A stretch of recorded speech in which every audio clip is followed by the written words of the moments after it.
Okay, so section 8.5 is on vector applications. I'm just going to do 2 examples with you that basically ask this type of question. It's going to say find the magnitude and direction of the resultant vector from the given vectors. Find the magnitude and direction of the resultant vector from the given vectors. Now, if you think back to our vocabulary that we learned when we first started talking about vectors, does anyone remember what the word resultant means? Yeah, very good. It's the addition of 2 or more vectors. So this is the vector we get after we add 2 or more vectors. Okay, so what comes with the question is a diagram, so you can go ahead and draw this picture. The x-axis we're just going to draw as a dotted line like this. And then I want you to draw 2 vectors. One of them will look like this, about 60 degrees from the x-axis, with a magnitude of 115. Let's do kilometers per hour. 115 kilometers per hour. And then a vector in the other direction, also 115 kilometers per hour. That's 120 degrees away. Okay, so I know the screen was blinking. I'll give you a second to draw that. So the question goes with this diagram. It says, find the magnitude and the direction of the resultant vector. Well, Francisco reminded us the resultant is after you add these vectors. So geometrically speaking, when we first learned about vectors, we said that you could do the tip-to-tail triangle method, or you can use the parallelogram method. So just to get an idea of what we're looking for, if we were to extend these vectors to make a parallelogram, just so we kind of visually know what we're going at here, the parallelogram or the diagonal that would go across the parallelogram is considered our resultant vector. So basically, I want to know, and obviously I'm not a good drawer on this tablet, but I want to know what the magnitude of this green vector is. Now, if I want to find magnitude, I don't have any information about it. So if I want to find magnitude, I need to know what the coordinates are at this vector, because just like we did earlier, if I know the coordinates, then I use the Pythagorean theorem / distance formula, and I can find the magnitude. Okay, here's the other thing. How can I find these coordinates? When you add 2 vectors together, we can't just add 115 and 115. When you add vectors, what parts are you actually adding?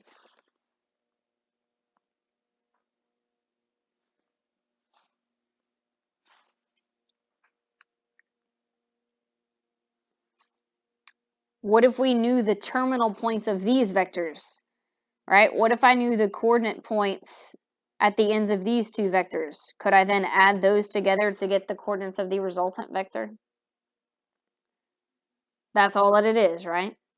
So how can I do that? Well, if I have this 115 kilometer per hour vector, let's give them names so that we know what we're talking about. Let's call this vector F right here, and let's call the vector on the left vector G, and then let's call the resultant vector vector H.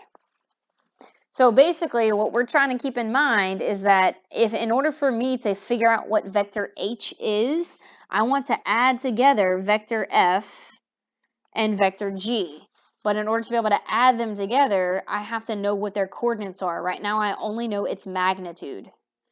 So what I want to do is go off to the side, and I want to do some work on vector F. Notice, let's redraw vector F. So this is 115. And then it said along the x-axis, it is 60 degrees. So if I'm looking for these coordinate points, how can I find these coordinate points for this vector?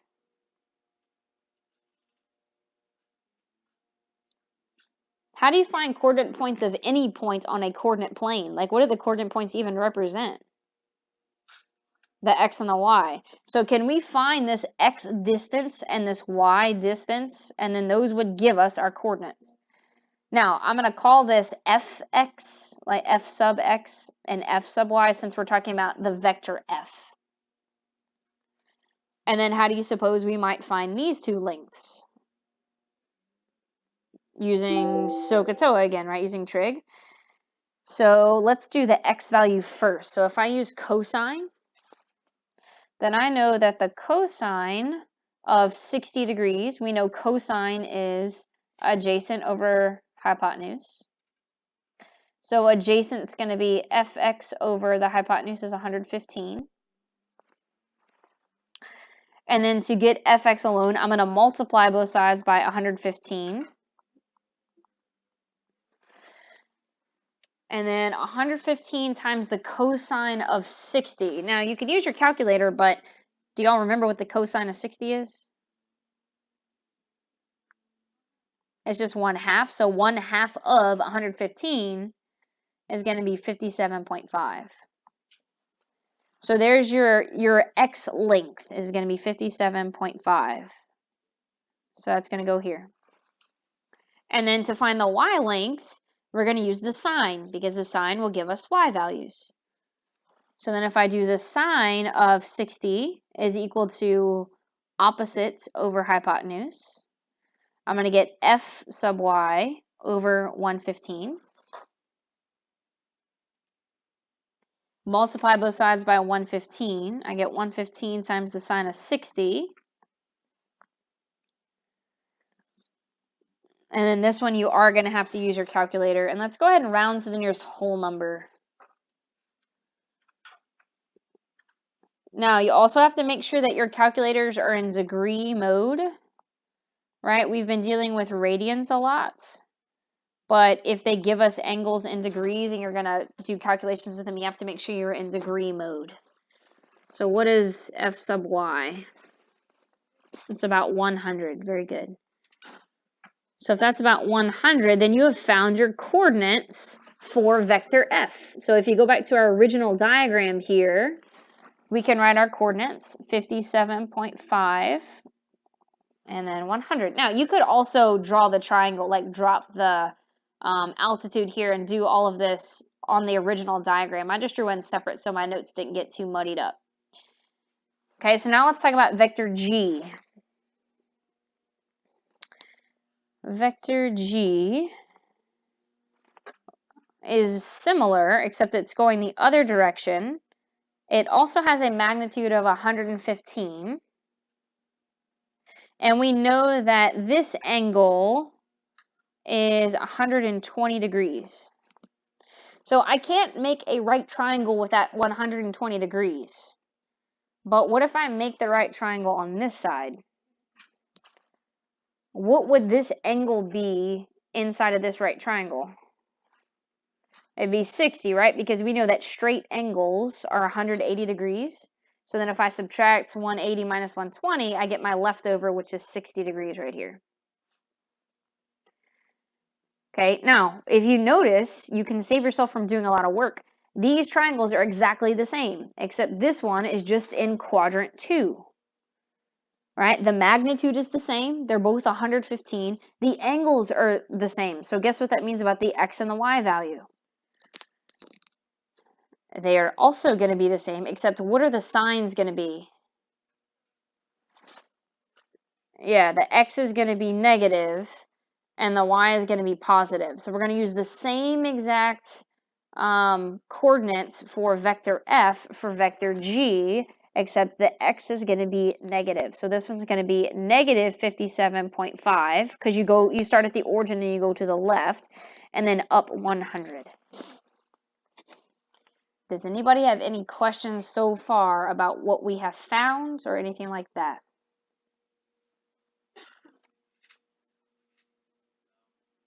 Okay. So as mentioned before, this is the goal, right? If we can get vector h by adding f and g, then we can find the magnitude. Well, now you found f and g. Vector f is 57.5, 100. Vector g is negative 57.5, 100. So let's actually add those.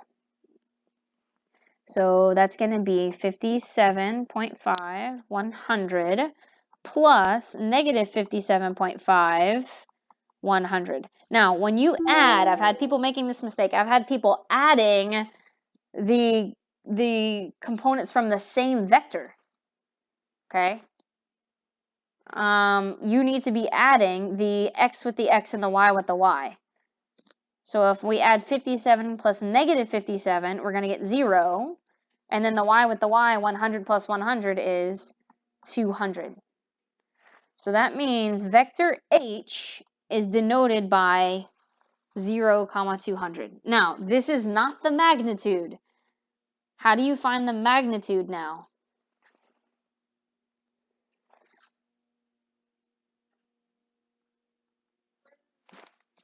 Yeah. So we'll take the square root of 0 squared plus 200 squared, which is going to be just the square root of 200 squared, right? Which is 40,000, but when you take the square root of that, what do you get? What's the square root of a square number, y'all? They just cancel, right? It's the number itself. So the magnitude is going to be 200. Oops, I forgot my units. Here we are dealing with miles per hour, or no, kilometers per hour. So you need to make sure that you put your units on your magnitude answer as well. So there's part one, there's the magnitude. The second part is also finding the direction. Now, what is direction of a vector? What is direction?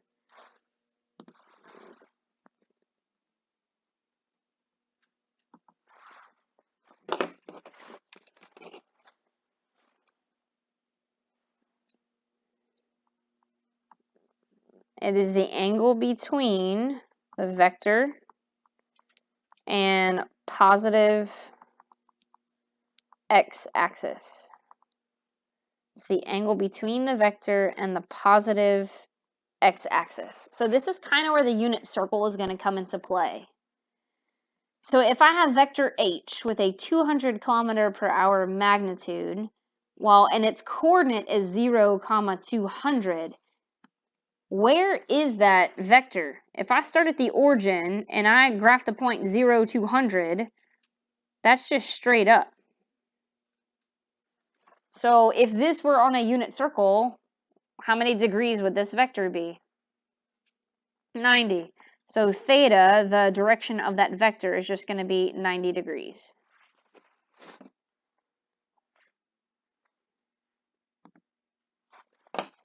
Okay, let's do one more example. Similar to the last question.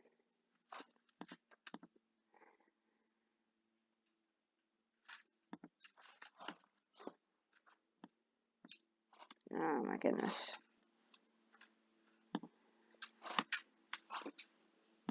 All right. I don't know that I'm going to be able to make the font bigger, so sorry if it stays really small. Find the magnitude and direction of the resultant vector. And same thing, I'm going to draw a diagram for it. Okay, find the magnitude and direction of the resultant vector. This time your vector is going to look like this. So I want a vector here with a force of 50 newtons, and then a vector along the x-axis with a force of 60 newtons and an angle of 60 degrees between them. And the question is the same as the last one. Find the magnitude and direction of the resultant vector.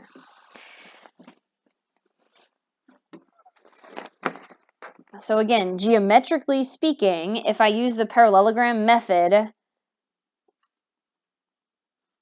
and I trace to make a parallelogram, the resultant vector should look something like this green vector. So again, if I want to find the magnitude, I need to know what its coordinates are. And in order for me to find the coordinates of the resultant, I need to know the coordinates of those other two vectors. So let's give those other two vectors names. That way, as we talk about them, we're all on the same page. So let's call the 60 Newton vector on the bottom vector J. And let's call the 50 Newton vector K and the resultant vector H. Now, I don't give any cares what letters you use for your vectors. That's totally up to you. So again, we know that vector K plus vector J is going to give us vector H. And then if we found our resultant vector, we could find its magnitude. So we need to find these coordinates at 60 newtons and the one for 50 newtons. So the one on the bottom, the vector on the bottom, if this were on a coordinate plane, what would the coordinates of this vector be? Yeah, 60 comma 0, right? 60 is length, so that means you start the origin and you go to the right 60 and you don't go up or down. So that one's easy. You already found one, and now you just need to find the other one. So let's go off to the side.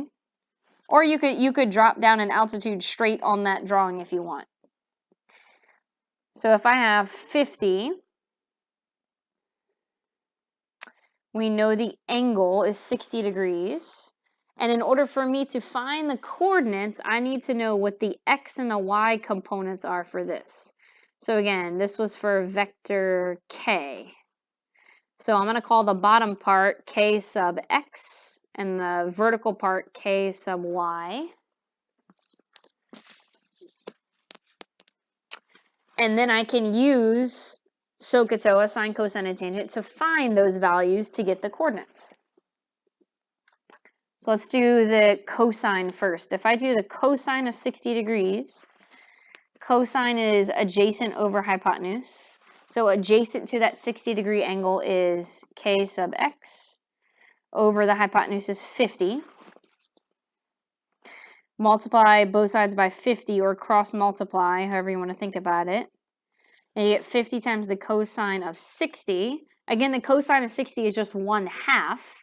So 50 times 1/2 is going to give us kx is 25. So the x coordinate is 25. Now, I anticipate some of you are going to get really good and quick at figuring out the horizontal and the vertical components, but I at least need to see something of how you're calculating them. I don't just want to see 25 or, you know, I need to see at least this step here or this step here that you're plugging in the calculator and getting those numbers from somewhere.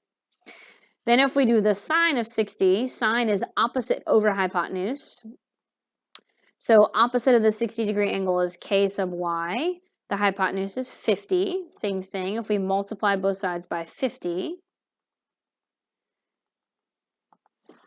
then we're going to do 50 times the sine of 60. Did anybody solve that yet? So let's do 43.3. And I know I didn't specify what you should round to, but let's do 43.3 for this one. So if that's 43.3, then you can go back to original drawing, put the points there, 25, 43.3. And then if you go back to our original statement of the vectors, we know that if we add k and j together, we're going to get our resultant vector h. So let's do that. K is 25, comma 43.3, plus vector j is 60, comma 0, and that's going to give us vector h. So then if you add x with x and y with y, vector h, 25 plus 60 is 85. And then the y is 43.3 plus 0 is just going to be 43.3.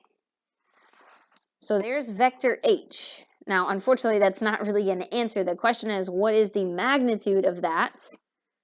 So as before, if I take the absolute value of that, which is just the notation of it, right? The magnitude is found by the distance formula or Pythagorean theorem if we square each of these. So if we square x squared and y squared, so 85 squared plus 43.3 squared. And then if we take the square root of that, you're going to get, let's round this to the nearest hundredth.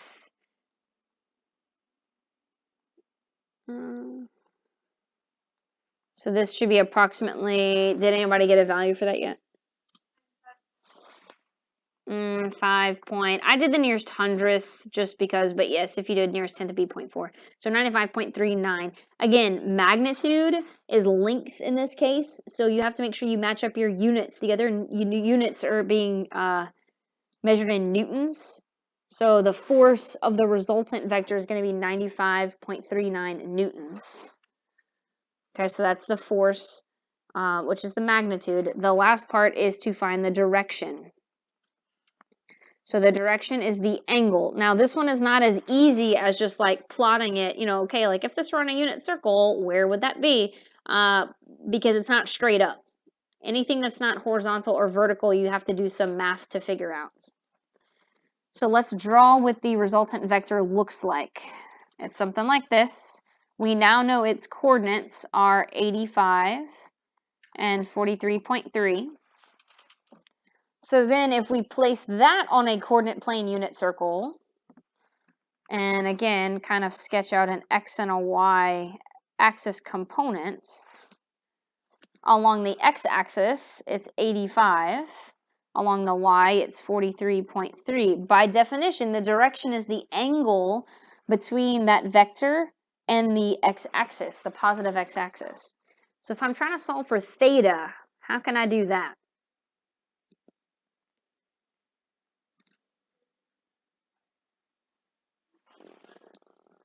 So sine over cosine, right? So if I use tangent, we know tangent is opposite over adjacent, or y over x sine over cosine, however you want to do it. So then tangent of theta will equal 43.3 over 85. But then how do you solve for theta itself? Inverse. So theta is equal to tangent inverse of 43.3 over 85. Which will do this to the nearest degree. So in your calculator, again, make sure you're in degree mode, and you should get about 27 degrees for that. Okay, in general, if I don't specify, and I know I kind of specified throughout these notes, but in general, if I don't give you directions, just round to the nearest hundredth to be safe.